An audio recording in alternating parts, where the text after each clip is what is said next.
Пей, Тихон Левонтьич, пей. Помнишь, бывало, достанем кувшин из погреба, а ты ковш за ковшом. Ведь после работы в поле все нутро будто в огне.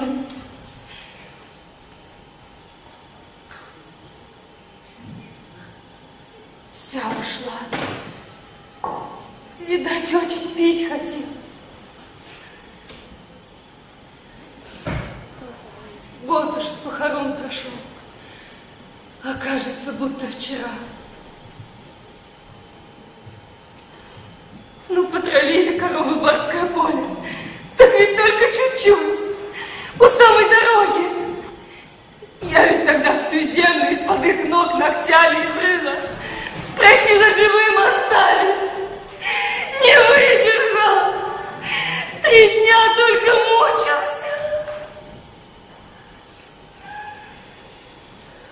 Доброго здравия тебе, добрая женщина. Добрый день, прохожий. Садись. Помяни мужа моего, Тихона Левонтьича. Год как ушел от нас.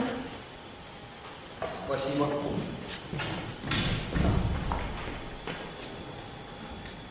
Сяду. Помяни имя его. Хороший был у меня мужик, а уж каким отцом был для детей. Пусть Бог земли мастру пас даст ему в тоначин вере, в потусторонней деревне легкой жизни.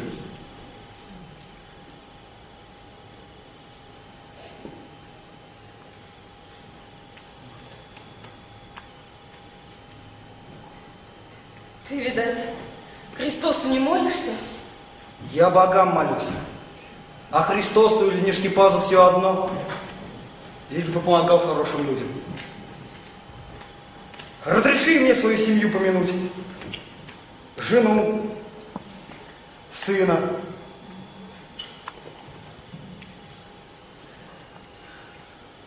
Налей еще пули, хозяйка. Как зовут, забыл спросить. Меня Олежка. А меня Васёна.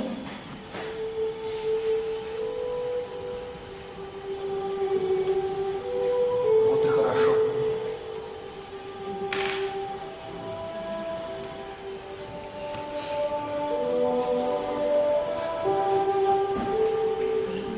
По глазам будто встречала где. Да глаза-то у всех одинаковые. Если приходилось много видеть. А тебе много? Да. Да ты ешь, ешь. Детям отнесешь. Спасибо, Олежка. Спасибо будет больше от меня, если поможешь. А смогу? Просьба моя небольшая. Мне бы переночевать где ночи 2-3. Может, еще чем помочь? Ой, спасибо. Только если не трудно. Мне бы первым делом вот мед, воск продать, а потом уж семян купить. А много нужно? Да пуда 3. Ой, да столько.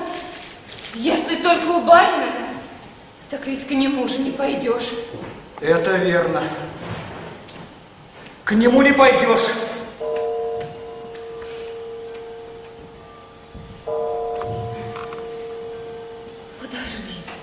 Подожди. А у батюшки, у нашего отца Анкудина, я ведь слышала, у них свечи почти закончились. Они сейчас с матушкой выгребши растапливают и из них новые отливают. Плохонькие, будто от голода отощали. Кое-когда даже на один обряд венчания не хватает. А у тебя много воска? Я думаю, ему хватит. Может, поговоришь с ним? Отчего ж не поговорить? Батюшка самый божеский человек.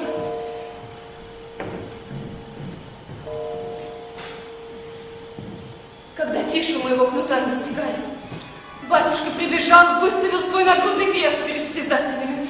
Хотел отвести их от моего несчастного мужа, а он был уже весь в крови.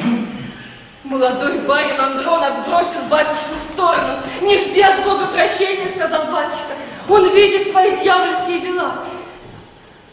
А Андрон этот, собачий выродок, он заржал, как жеребец. Силой втолкнул батюшку в свой тарантас. Отвез к ограде церкви, втолкнул в железные ворота. Не плачь, сестрица. Не плачь. Пусть Нижний Пас даст вам лучшие дни, чем они у вас были. Не плачь.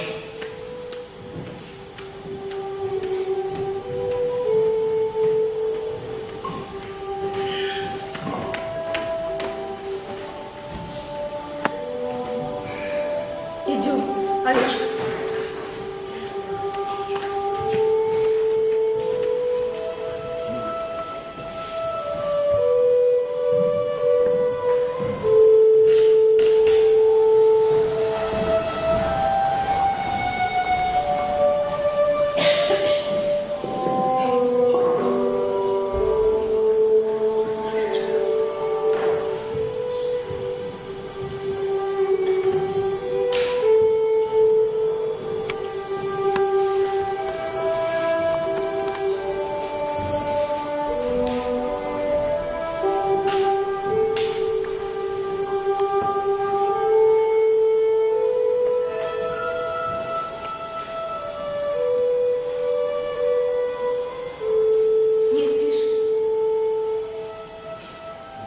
Нет, не спится. Молока тебе парного принесла.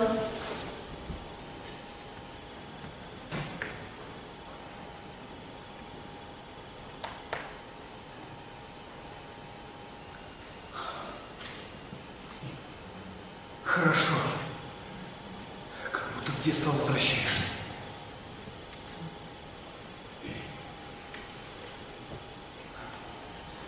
Хлеб с женой.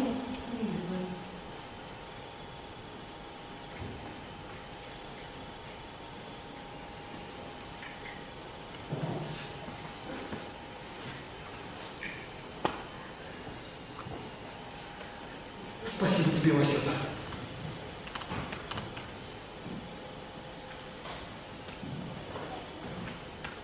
Сядь со мной. Сяду. Батюшка велел завтра после вечерней приходить. Очень обрадовался, когда про воск услышал. Поможет тебе. Спасибо тебе, Василий. Видать, сам Нишкипас велел нам с тобой встретиться. Спасибо.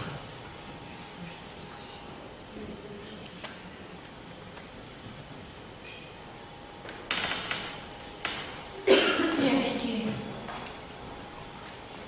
Как у моего Тихона Левонтича. Он тоже любил, когда я их вот так теребила. А я как любил Васена.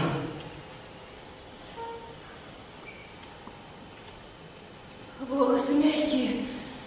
Видно, и нрав такой же.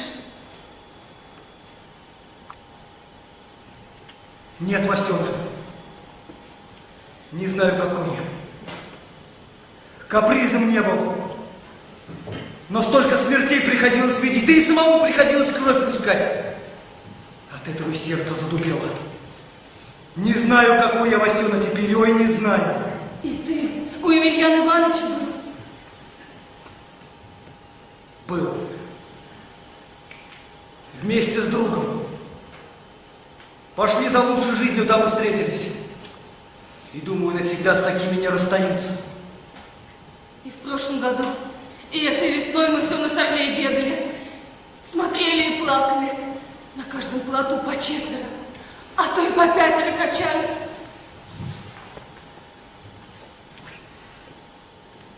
Вот и муж твой. Хоть и не был с нами, а смерть его и здесь нагнала.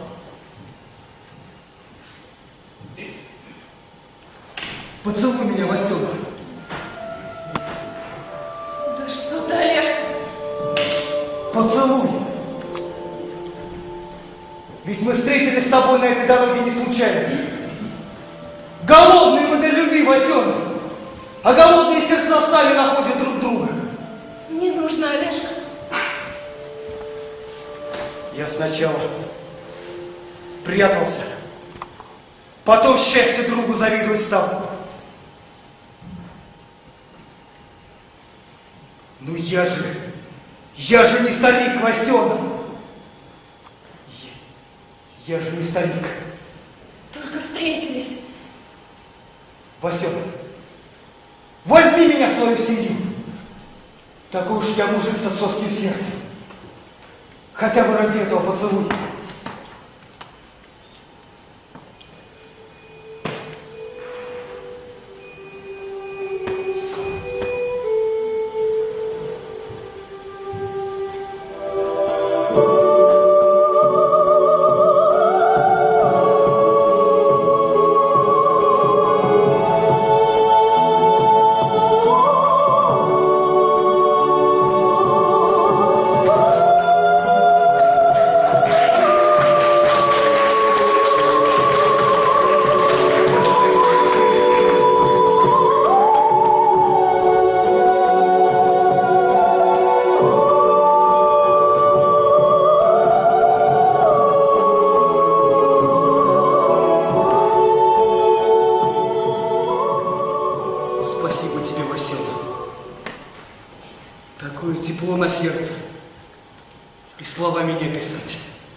Спасибо тебе.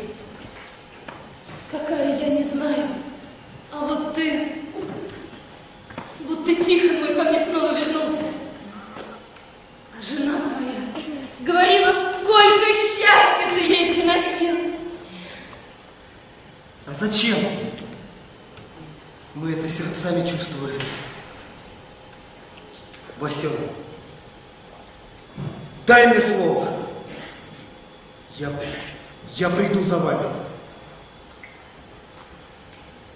Что ты, Олежка? Какое слово? Свекор? Свекровь?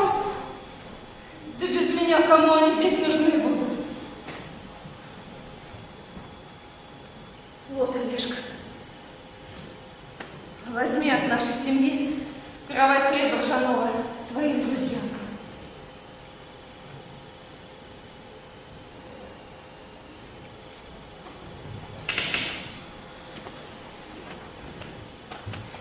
Я все равно приду за вами.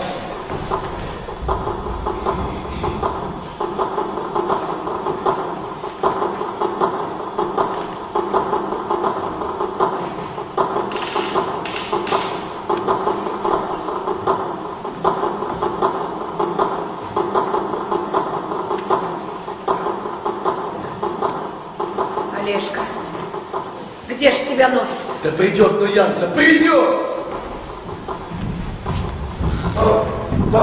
Ой, Нишкипас! Спасибо тебе, Нишкипас!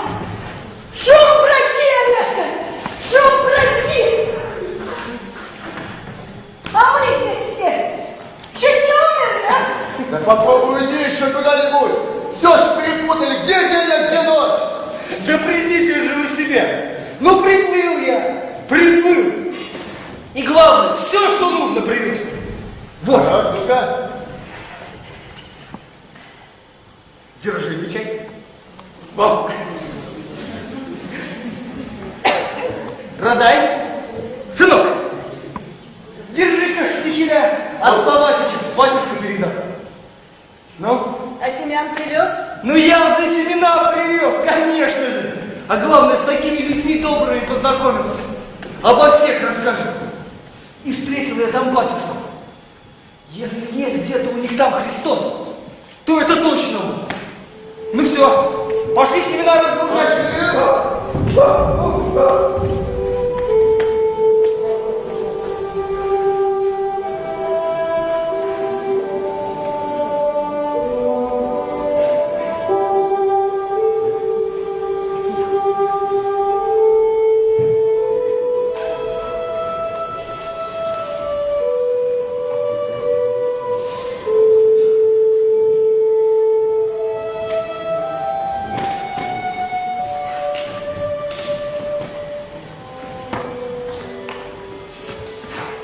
Олежка, возьми в руки этот каравай, что подарила нам семья доброго сёна.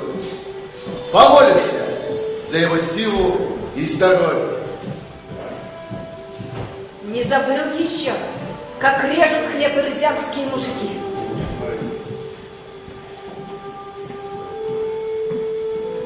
Да разве такое забудешь?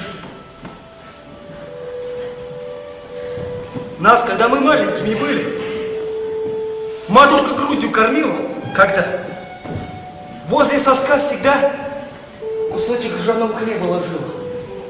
Этот запах на всю жизнь в моем сердце.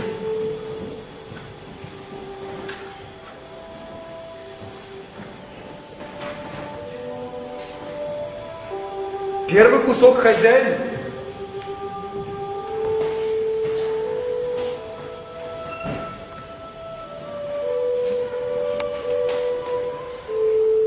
Второй хозяйки.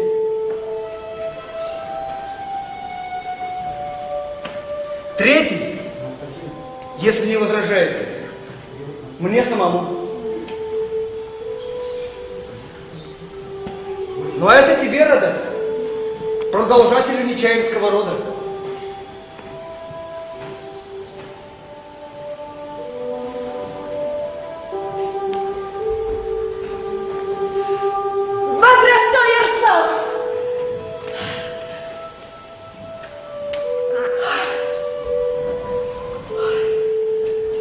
Ну, понюхали запах хлеба? А теперь испытаем его силу!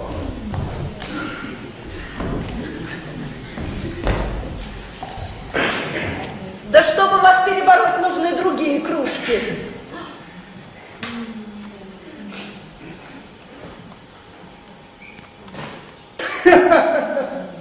Растет, Рада. Пусть Мастерава, мать земли нашей, даст вашим плечам силу, а душе терпение. Выпейте силу полей наших. Вам, мужики, хлеб поддобывать, и вам же его силой свою силу крепить. Выпейте.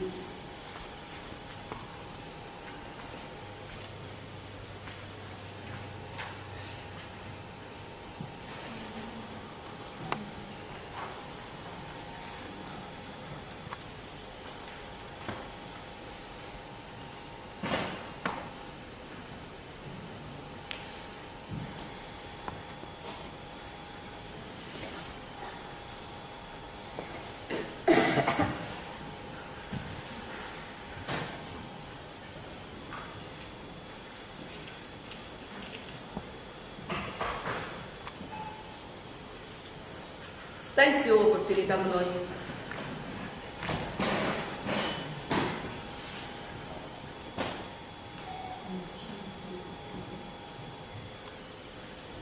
Вай, матушка моя, Олежка, нечаянно, да от него ж женским духом пахнет. Каким духом? Какой женщиной? Обнюхай, товарищ Нечай, обнюхай. Такой сладкий запах, такой запах. Ржаным полем пахнет. Так это вот от хлеба и пахнет. А еще от батюшкиного вина. Понюхай его, Нечай, понюхай. Тебе лучше знать.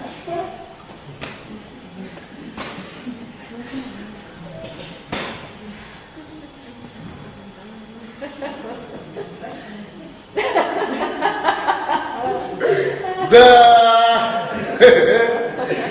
Даже лик ее видит.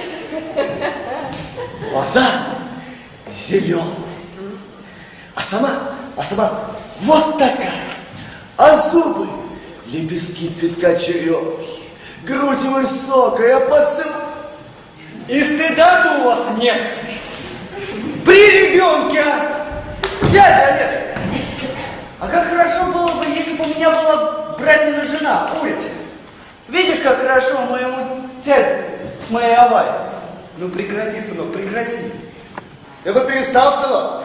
А то смотри, приведет тебе дядя Олеж какую-нибудь бабу-ягу. Будешь знать. Не приведет. Мы знаем, кто нам нужен. Тетя Васена нам нужна.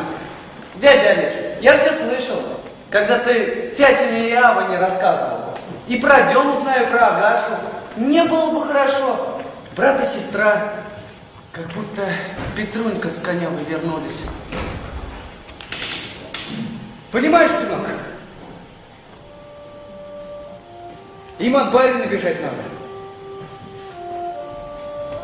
Да и муж там ее похоронил. Да и старики кому не нужны? Оставлять их одних? Да зачем одних? Сюда, к нам! А потом дома вам поставили, я даже придумал где. У Лебединого озера. И была бы у нас целая деревня. Стали бы в гости ходить друг к другу. Не так все просто, сынок. Не так все просто.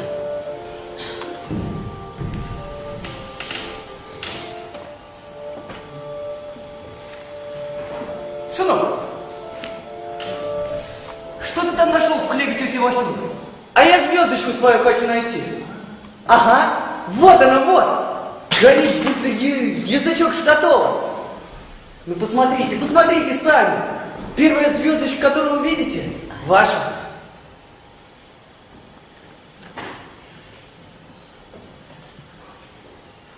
Все небо вижу. А вот и моя звездочка. Будто капля росы на солнце играет. А моя рядом с моей еще одна заиграла. Ой, да так ярко. А вот еще одна. Ой, будто пляшет. А моя почему-то не горит, а только медленно, медленно гаснет. Ну, Олежка, ну горячая душа. Надо ж такое придумать. Вернуть нас в наше детство. Я понял, что человек без своей звезды жить не может. Особенно без той, не которая на небе, а которая рядом. Пойдем, сынок. Пойдем, мужиков одних оставить надо. Пойдем, у них свои тайны. А у меня нет. Я бы парсон деда Анкудина показал. Вот. Да откуда ты его знаешь? Ты даже его и не видел-то никогда. А мне дядя Олежка рассказывал. Узнаешь? Узнаю. Правда, лицом не сильно похож, но характер схвачен, особенно глаза. Пойдем, сынок. Пойдем, пойдем.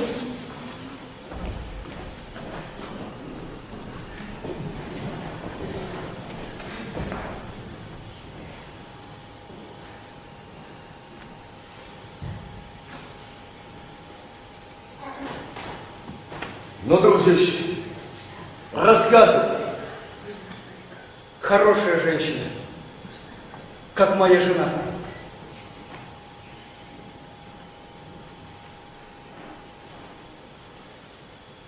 И знаешь, говорит мне, у тебя, говорит, такие мягкие волосы, как у моего Тихона Левонтича. Хорошие женщины, наверное, все такие. И дети ее, и Дема, и Агаша. Знаешь, глаза не детские, наполнены не детской печалью. Ну как их спасти? Предложил, Васёня, нет, говорит, еще не время. А сама плачет. Так плачет, что вся рубашка от ее слез насквозь мокрая.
Здравствуй, отец Аркадий. Олежка и Неватыч, проходи, проходи. Моя семья желает тебе здоровья и долголетия. И вот гостинцы передали. Тут рыба копченая. Не чай так хорошо коптит рыбу, а с твоей-то солью. Вот. Понравится? Еще накоптим. Ну тут так же вот мед, воск немного. Олежка и Неватыч, да что ж вы меня в грехи-то вводите, все мне да мне. У вас у самих этого наверняка немного. А наши боги как говорят? Что есть у тебя, должно быть у всех. Ах да, чуть не забыл. Вот, сынок наш велел тебе передать. Что-то я такого божьего лика не встречал. Это, наверное, кто-то из наших святых, но то я не могу припомнить. А святой-то у нас один, и он нам ближе всех. А сейчас он совсем рядом со мной. Вот он. Подожди, Олежка Неватыч. Так это в самом деле я. Да дурота, а? Ну, молодец. Как хорошо схватил, вы стали видеть не глазами, а сердцем. А это нам так повелел Мишкипас. Да не Мишкипас. Это сердце твое повелело. Приди ко мне. Ах, Олежка Неватыч, трудно это дело Богу служить. Не каждого батюшку любит, не каждому верит.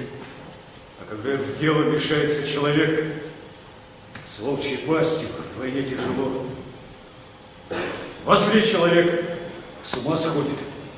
Вот как наш барин Андрон с Васеной и ее детьми.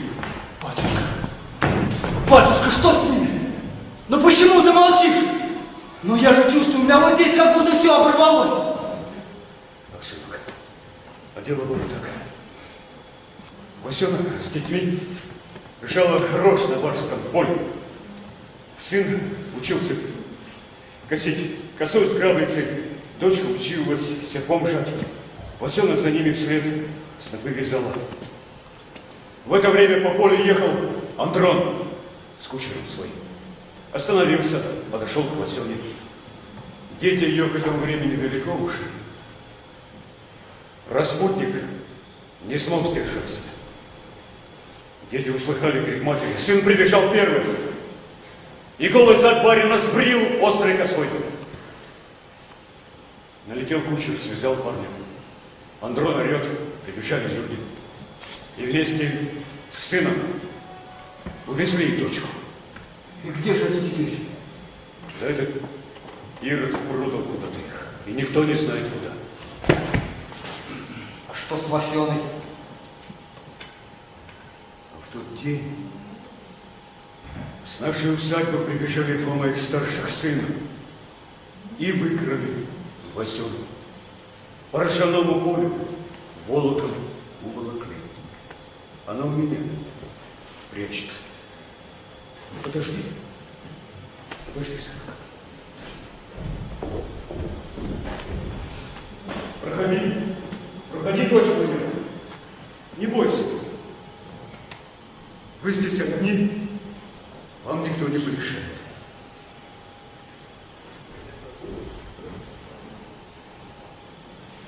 Васёна, подойди поближе. Я уже подошла. Хорошо. Тогда я сам подойду. Не надо, Олежка. Я так виновата перед тобой. В чем?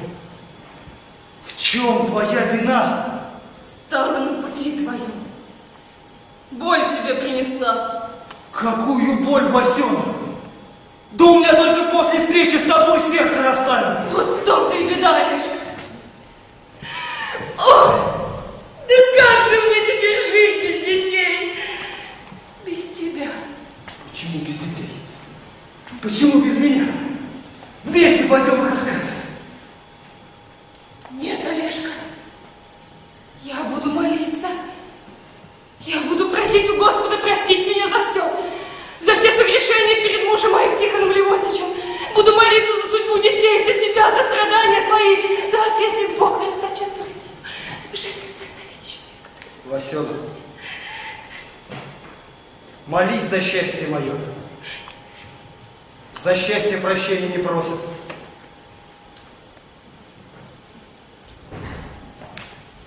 Ты хорошей женой могла бы быть мне, если не так другому парню. А почему бы и не мне? Вместе бы пошли детей искать. Может, не в такие собачьи руки продали. Конечно, то правда. Я была бы тебе хорошей женой.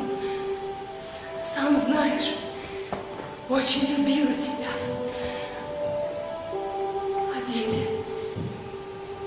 Дети так ждали твоего прихода. Так ждали. Да разве простит Бог мать, которая бросит детей на страдания, а сама будет жить одной только сердечной радостью? Не нужно, Олежка! Грешно это. Детей своих забыла, сердце на волю отпустила. Кланяюсь тому дню, когда я тебя впервые увидела.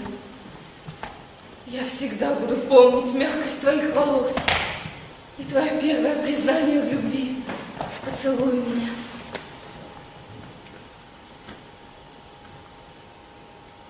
А я всегда помнил твое признание. Какие у тебя мягкие волосы, как у моего Тихона. Отпусти меня, Олежка, иначе не смогу уйти.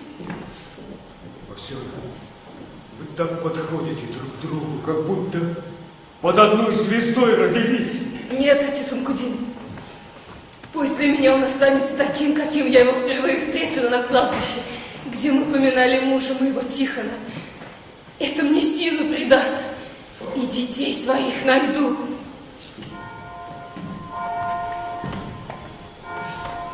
Что скажешь на это, сын мой? А что я могу сказать?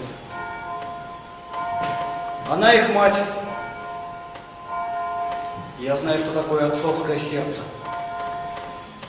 А про материнское говорить не стоит. Я все равно буду их искать. Я так и думал, сынок.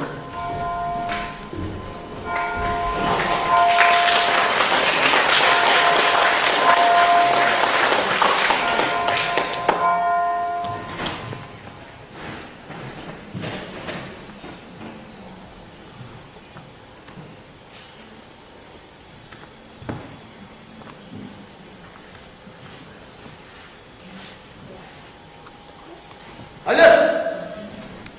Олеж! Мы уже новый урожай ржи обмололи, а ты все молчишь и молчишь. Да и работаешь ты как-то без радости. Не играет твой топор, как прежде. Увял, притупился.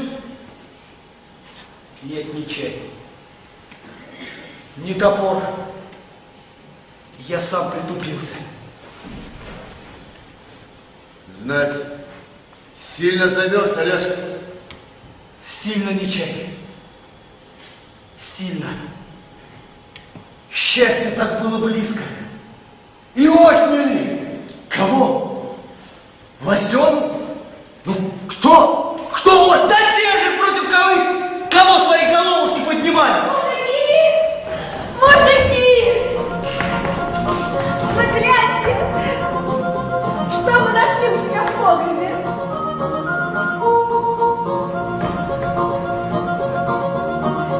Моя какая матушка моя родная!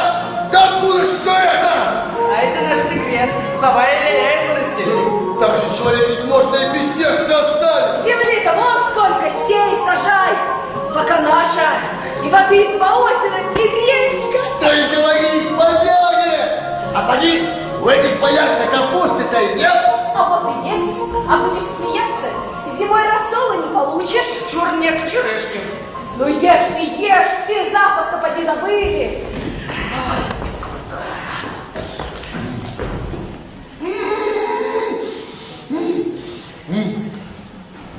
Словно детство мое вернулось. И мое. Когда в колыбельке качался? Шутишь, дядя Олег? Нет, родай, не шучу. Отец Анкудейство тебя хвалил. Говорит, меня не видел, а облик мой вышел. Да это что? У меня такое в голове вертится. Людские лица всякие. Вот бы их всех как живыми сделать. Только получится у меня или нет. Характер у меня не такой, как у вас. Да получится, сынок, да ты же наш сын. А знаешь, что я больше всего вижу? И что же? Все больше вижу Лебединое озеро. И лебеди кричат, кричат. И домик дяди Олежка недалеко от берега озера. А весь дом, и ставни на окнах, и двери, все лебедями украшено. Только вместо лебединых голов все ваши лица. И твое, и Авай, и Васена Вореш, и моих братиков и сестричек, и те, которые ушли, и те, которые придут к нам. Сынок, ты не умом ли трогаться собрался со своей этой резьбой? Ну да, тронусь. Передо мной не какие-нибудь лесные шишиги прыгают, а лебеди да гуси летают. И люди, как птицы. Ты будешь хорошим человеком, сынок. Я знаю, что быть такими, как вы, это неплохо. И все время что-то строить и строить. Дядя Олеж, а знаешь, что мы с тобой забыли? Что, сынок? Забыли посмотреть наших звездочек. Посмотрите, какие они сегодня яркие. А ну-ка, закройте глаза. Считаю. 1, 2, 3. Открой! Ты как, дядя? Моя звездочка горит по-прежнему ярко. А твоя, Авай? А моя, как ваша, только она какая-то двурукая. Вас обняла. Вот. А тятина звездочка в твою сторону лучик пустила. А моя твоя рядышком стояла. Значит, и моя вас обняла. Еще как. А твоя, дядя Олеж? А моя не горит. На нее какая-то туча находит. Ну, дядя Олеж, это твои глаза устали. Ты поморгай мне и снова открой.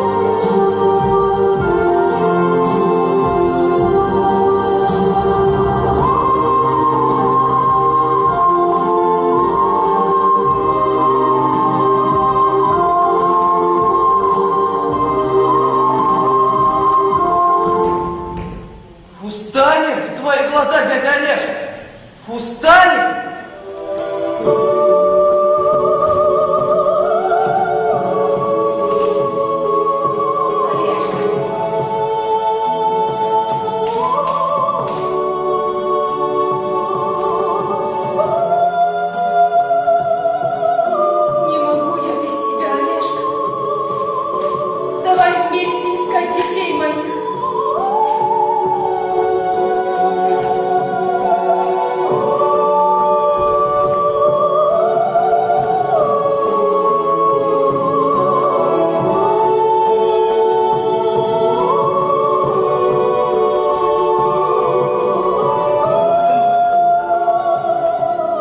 Знаешь, что мы с тобой задумали? Помнишь? Помнишь, я рассказывал тебе про мужчину и женщину? Так вот,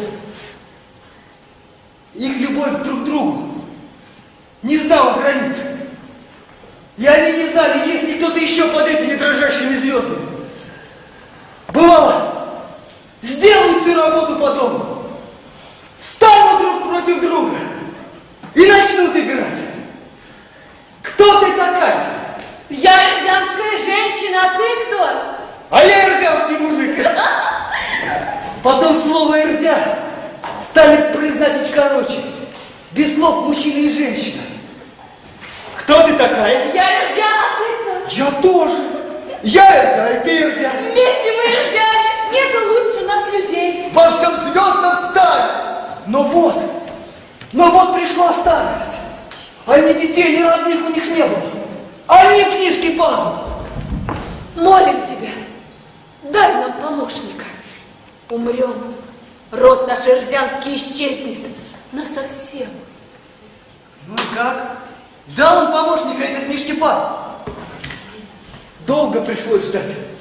И вот однажды спят старики дома. Дома темно, хоть глаз выколи, ничего не видно. И вдруг всю избу залило синим цветом. Не бойтесь, дедушка с бабушкой. Это огонь книжки-паза. Смотрят старики, а перед ними мальчик в синей огненной шубейке. Это я, ваш внучек. Вы же просили помощника. Так и остался мальчик жить с ним. И вот однажды над их избой пролетала журавлиная стая. И так грустно она курлыкала.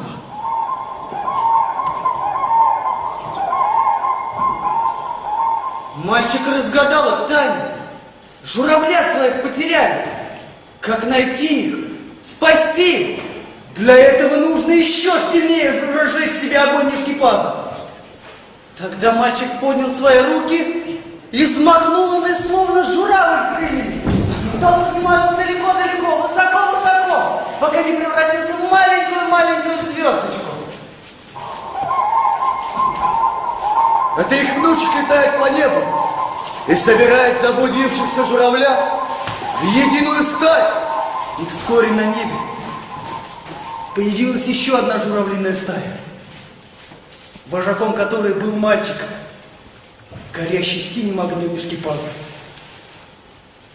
А журавлиная дорога становилась все шире и шире.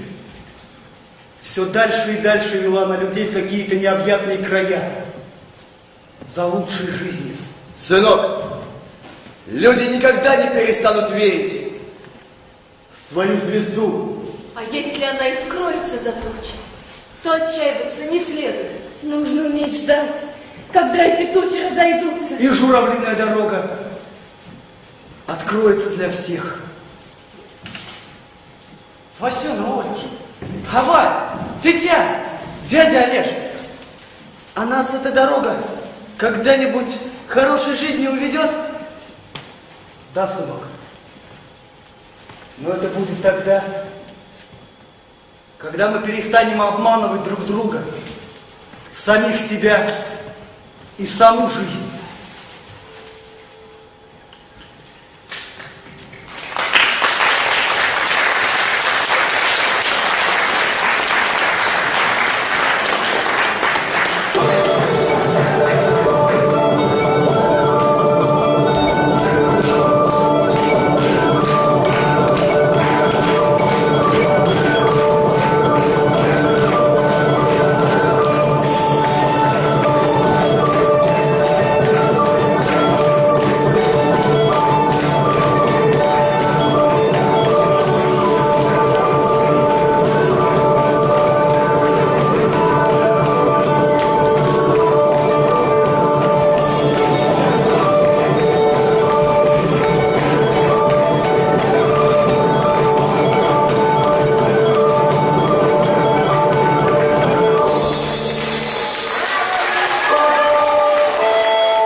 Ну,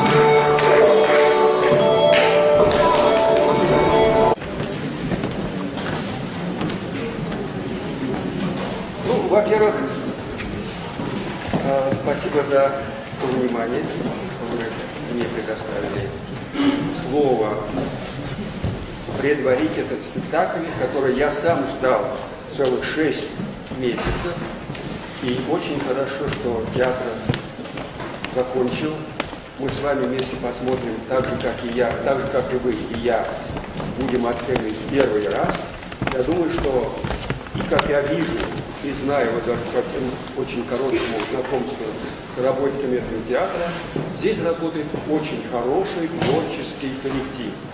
Не в очень большом театре, не в очень большом городе есть хороший творческий коллектив. Коллектив, который взялся за осуществление пьесы автора, который писал когда-то и другие пьесы, но автора, который... Вот сегодня мы с вами беседовали о том, как преподавать национальные языки, литературу, культуру и так далее. Вот как раз эта тема сегодня на этом спектакле и защищается. Пусть это на русском языке, потому что театр русский, и благо, что русский театр берет национальную вещь, переводную вещь, и решает эту вещь так, как автору хотелось бы это видеть. А перед тем, как вот начнется этот спектакль, я хотел бы немножечко дополнить то, что я там не сказал вам, потому что действительно время наше ограничено довольно. Единственное могу сказать, что я ваш родственник, действительно, и правильно немножко отметили. Я когда-то, а когда-то это, дай бог, почти 60 лет, привез сюда свою сестру, Раису Сергеевну Брыжинскую, которая потом стала Нарушевой, и которая всю жизнь, всю свою педагогическую жизнь и работу отдала вашему селу, вашей школе, не вашей, а Кирюшкинской школе. Это вот первое. Второе, я хотел несколько слов сказать о том, чем я занимался, и почему именно я оказался здесь, на этой сцене, почему сегодня мою пьесу ставит этот замечательный коллектив. Дело в том, что я закончил театральный институт, театроведческое отделение, достаточно хорошо знаком с родной культурой, всю жизнь изучал я и язык, и литературу, и искусство, культуру Мордовии. Поэтому, в конце концов, да, работал я на телевидении целых 20 лет, так что это искусство мне знакомо непосредственно. Ставил немало спектаклей на телевидении или в театре, то же самое, и такое даже в моей жизни было. А вообще-то 25 лет я работал в университете, преподавал, опять же, свою же специальность, культуру, театральное искусство, национальное искусство, национальный театр, все это моя область. Поэтому несколько слов буквально хотел бы сказать вот о чем. Как вам устраивать работу по воспитанию национального, в ваших школах, национальных школах, прежде там, где есть Мордва, и не только Мордва. Дело в том, что вот так же, как на этом спектакле, видите, большое внимание я бы вам советовал обратиться на обрядовость, на культуру, народную культуру Мордвы. Народная культура Мордвы богатейшая, особенно песенное творчество. Мало таких народов в мире, которые бы пели таким многоголосием, как поет мордовская женщина, прежде всего. Мужское пение как-то у нас ушло куда-то. А женщины наши могут петь 8 голосов. Простая женщина деревенская, вот собирают они коллектив, Манька, ты будешь первым голосом, там Дуня вторым голосом и так далее, и так далее. И вот простые женщины, необразованные, даже неграмотные, могли петь. Ну, сейчас, к сожалению, их почти не стало уже. И вот когда идет у нас ежегодный фестиваль, то уже мы этих старушек, родных, милых старушек, уже не видим. Они ушли куда-то. А молодежь, к сожалению, и наша с вами вина, мы не воспитываем любви. Мы ни в том не воспитываем, но не можем, никак не можем воспитать любовь к своему искусству, своей культуре, где именно человек проявляет из себя вот любовь к своему отечеству, такому маленькому, да не только маленькому, но и большому, через культуру. А где прежде всего мы можем вот сейчас встретить пока отголоски той культуры? Это прежде всего наша обрядность, наша праздничность. Я не буду говорить, перечислять все эти праздники, где есть действо, где есть игра, где есть песня, где есть танец, где есть переживания большие, где есть поэзия, очень высокая народная поэзия. Они все, я назову вам книгу, они все в этой книге есть. Это, я не думаю, что я хвалить себя буду ни в коем образом, но есть такая книга, которая называется «Мордовская народная драма». Большая книга. И там, в этой книге, даны 10 пьес, которые построены на обрядовости Мордвы. Здесь и девичьи праздники, здесь и рождественские праздники, и прочие праздники, где проявляется душа народа, проявляется искусство, драматическое искусство народа, песенное искусство народа. И вот этим путем, почему я обращаю на это всегда внимание, потому что через культуру, через искусство, и прежде всего песенное искусство, и танцевальное, конечно, и игровое искусство, и воспитывается душа человека. Вот я хотел бы себя, прежде всего, пригласить, и, конечно, вас, на тот спектакль, который мы сейчас с вами будем смотреть. Я думаю, что этот творческий коллектив очень творческий, и мы получим определенное удовольствие. Да, единственное, что хотел, я просто забыл, вот эта пьеса, это самая первая пьеса в серии 25 пьес, полнометражных, порой очень больших пьес, которые посвящены жизни Мордвы, прежде всего. И не просто Мордвы как таковой, а семье, одного рода. И этот род начинает вот в пьесах моих существовать с момента поражения Пугачевского восстания. Участники Пугачевского движения дальше развиваются, естественно, здесь и русские офицеры появляются, здесь и Денис Давыдов, 812 год, кстати, праздник 812, победа над Францией, по-моему, по всей стране ничего не празднуют совершенно. Так, отголоски какие-то, а ведь огромнейший праздник, 200 лет победы над французами. Вот есть такая песня, и так далее, и так далее. И вот действия моих этих пьес доведены до сегодняшнего дня, когда рушится наше село, полностью рушится.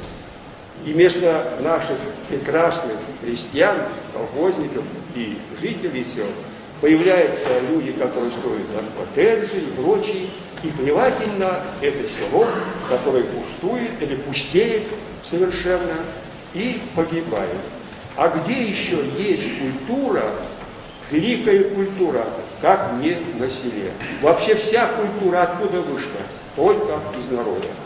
Только от народа мы перенимаем то, что потом перерабатывают эту культуру люди, которые посвятили себя культуре искусства. Так что 25 пьес, каждый имеет свой период, в том числе и освобождение болгар из-под ига Турции, где участвует наши, кстати, везде участвует этот род, продолжатели этого рода. Вот и так я довожу действие до сегодняшнего дня.